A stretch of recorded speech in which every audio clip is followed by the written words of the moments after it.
예, 김동수 소장님의 발표 잘 들었습니다. 다들 아시다시피 EU 공급망 실사 지침은 올해 3월 EU 이사회에서 승인되었고 2년 내에 EU 회원국들의 자국 내 입법 전환이 필요합니다. 또한 EU 배터리 규정 산림벌채법 등도 제정되어 있으며 투자자는 규제 도입에 긍정적인 입장임을 확인할 수 있었습니다. 다음은 두 번째 발표 세션입니다. 두 번째 발표는 실제 기업 현장에서 공급망 실사를 어떻게 대응해가고 있는지에 대해서 들어보겠습니다.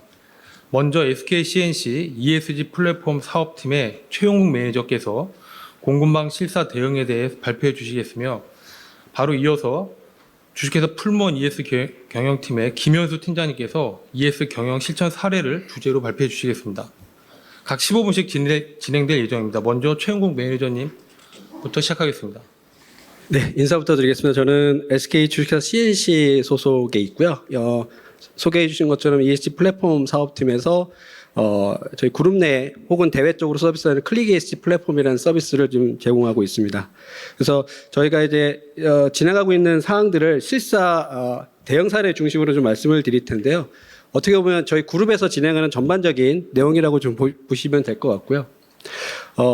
두 가지 파트로 좀 나눴습니다. 하나는 저희 그룹에서 어떻게 왜 공급망에 대한 관리를 필요한지에 대한 전반적인 관리 영역에 대한 방침이나 정책 수립을 왜 했는지, 그다음에 이 정책 수립 어떻게 실행을 하고 있는지 이 두 개의 파트로 좀 나눠서 설명드리려고 하고 있고요.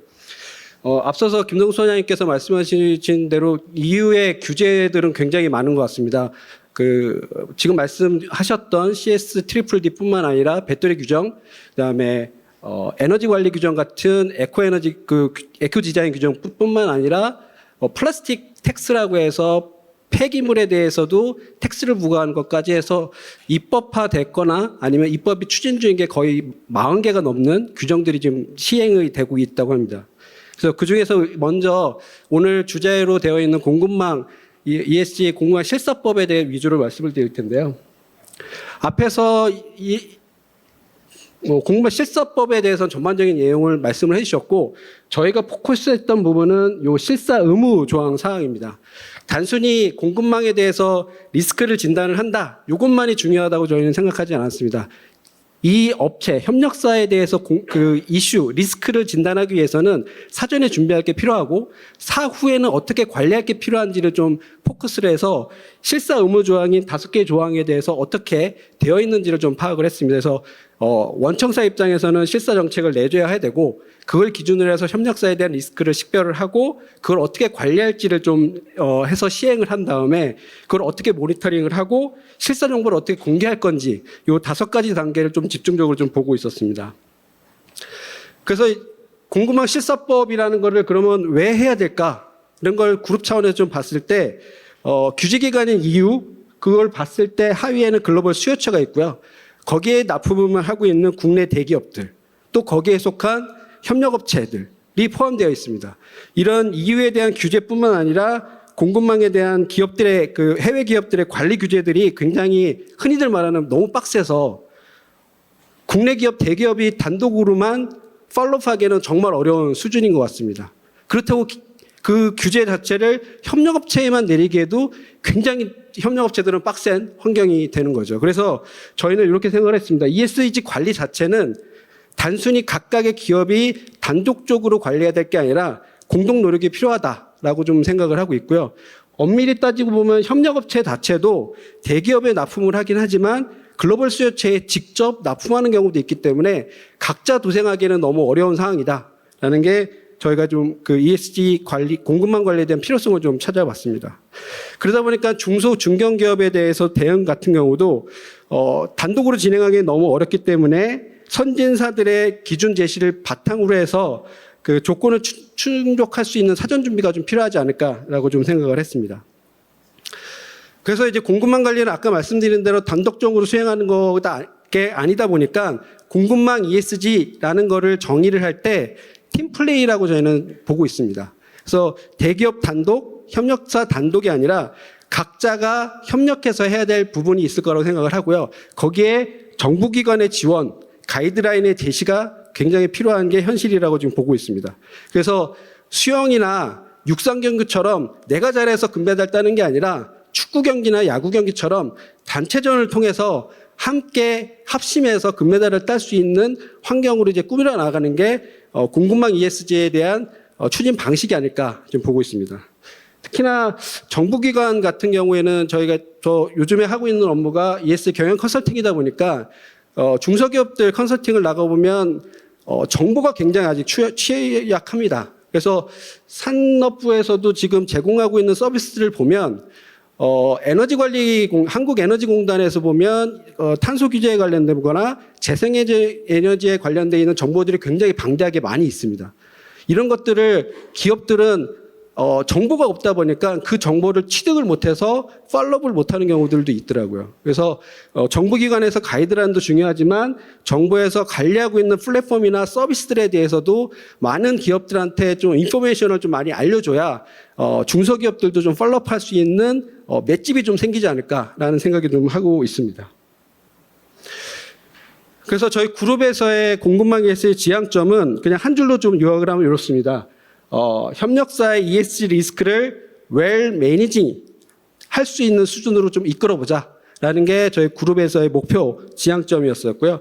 결과적으로는 리스크를 관리를 해서 리스크가 제로가 될 수 있게 만들자. 그래서 저희 그룹의 모토는 수펙스라는 게 있습니다. 수펙스라는 게 인간이 도달하지 못할 최고의 지향점이라고 하는데요.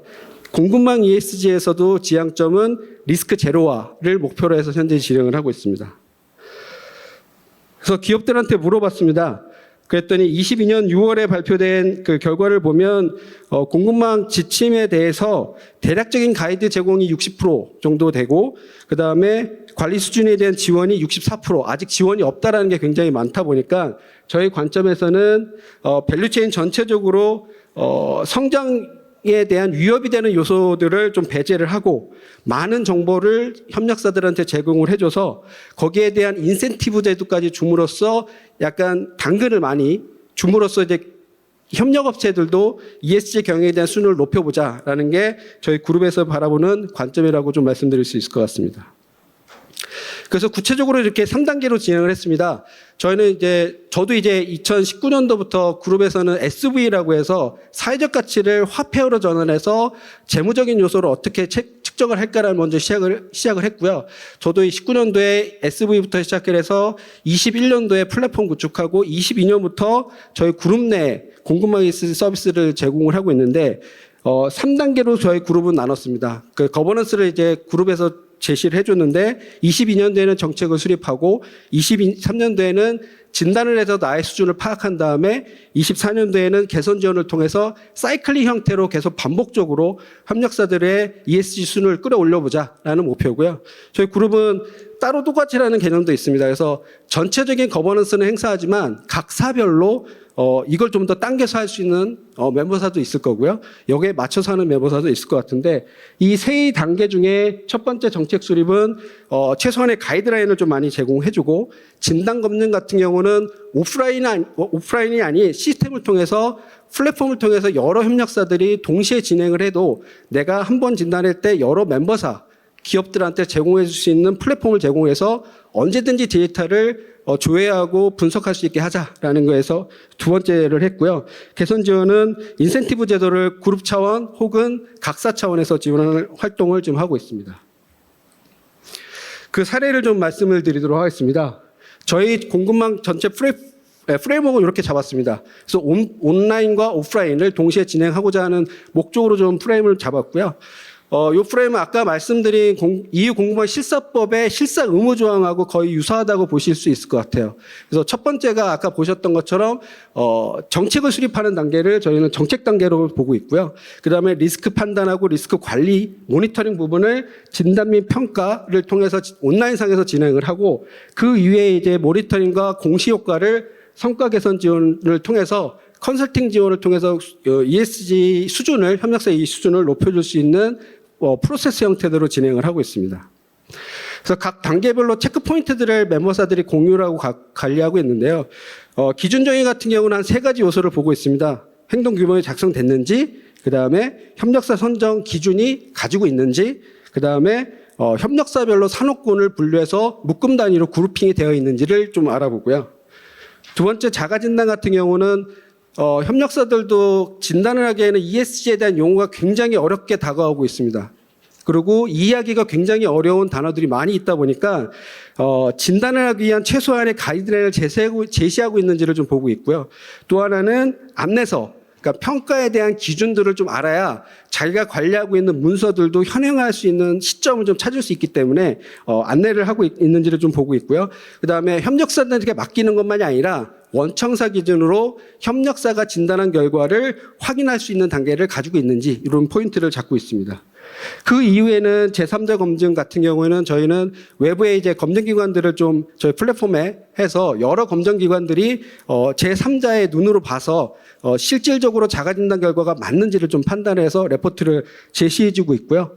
마지막으로는 개선과제 도출입니다. 리스크를 판단하는 게 중요한 게 아니라 리스크가 된 부분들에 대해서 어떻게 개선 활동을 할 수 있는지를 제시할 수 있는 게 중요하다고 보고 있고요. 그래서 시뮬레이션 자료들을 플랫폼에서 제공을 한다거나 그다음에 지표에 대한 우선순위나 그다음에 단기 성과인지 퀵인 과제인지 중장기인지 이런 것들을 판단을 해서 내가 어느 순서대로 관리 요소를 그 관리 영역을 빨리빨리 진행을 해야 될 건지를 판단할 수 있게 좀 제시를 하고 있습니다. 그래서 개선과제 수립 프로세스도 별도로 저희가 좀 수립해서 진행을 하고 있는데요. 이건 온오프라인에서 동일하게 지금 진행을 하고 있습니다. 그래서 온라인에서 진단된 결과를 가지고 나의 상향되는 등급들이 어디까지 갈 수 있는지를 매년 목표치를 잡은 다음에 그 목표치에 대해서 정상적으로 아니면 잘 관리하고 있고 잘 정책이 수립됐는지를 판단할 수 있게 외부에서 이제 컨설팅을 진행을 하고 그거를 실행한 결과를 모니터링할 수 있게 지금 구성을 하고 있습니다. 그래서 저희 그룹은 앞서 처음에 말씀드린 CS-DD에서 실사 의무 조항의 조건에 따라서 온라인과 오프라인에 적절하게 순환하면서 온라인에서 진단된 결과를 어느 시점이든 원청사가 바로바로 볼 수 있게 하고 최종적으로 마지막으로 말씀드리는 건 공급망 ES 진단은 아까 김동수 선생님이 말씀하신 대로 리스크입니다.